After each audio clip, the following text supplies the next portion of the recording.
Good day, everyone. I am Jeremy De Laderas, and I'm here to report the Lesson 6 Global Divides, the North and the South Configuring part.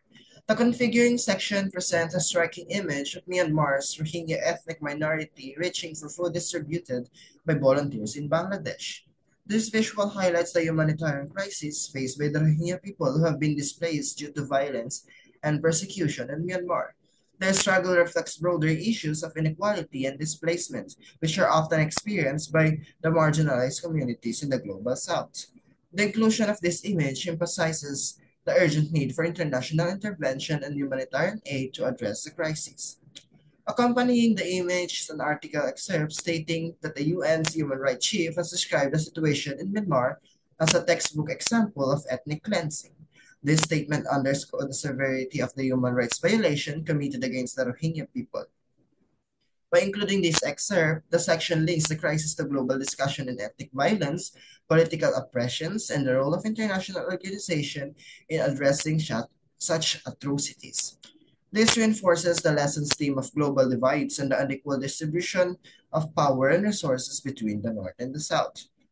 The passage discusses that the Rohingya crisis in Myanmar, where the UN's human rights chief, Zaid Ra'ad al Hussein, leveled the situation as a textbook example of ethnic cleansing. Myanmar's government, led by Aung San Suu Kyi, claims its military operation target only terrorist militants, but reports from Rohingya refugees describe widespread violence, mass killings, and scorched villages.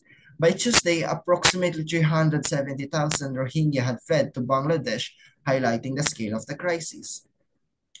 To highlight the international reaction to Myanmar's military operations against the Rohingya Muslim population, here are some. First, U.S. criticism. On Monday, the U.S. government, through White House Press Secretary Sarah Huckabee Sanders, criticized Myanmar's military action, particularly the displacement and victimization of civilians. The U.S. called out Myanmar security forces for failing to protect civilians. Second, Bangladesh response. The following day, Bangladeshi Prime Minister Sheikh Hasina visited refuge camps in Bangladesh, where many displaced Rohingya people have fled. She urged Myanmar to allow the refugees to return to their homes safely, emphasizing that they had been living in Myanmar for centuries and should be considered citizens. This statement is an appeal for recognition of the Rohingya people's right to return. Third, Myanmar support from China.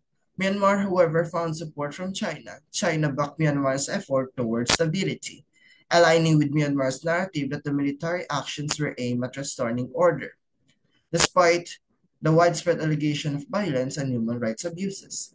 Fourth, international petition against Aung San Suu Kyi. In response to Myanmar's actions, more than 400,000 people signed a petition demanding the withdrawal of Aung San Suu Kyi's Nobel Peace Prize. This shows the global backlash against her for her perceived failure to stop the military's action against the Rohingya.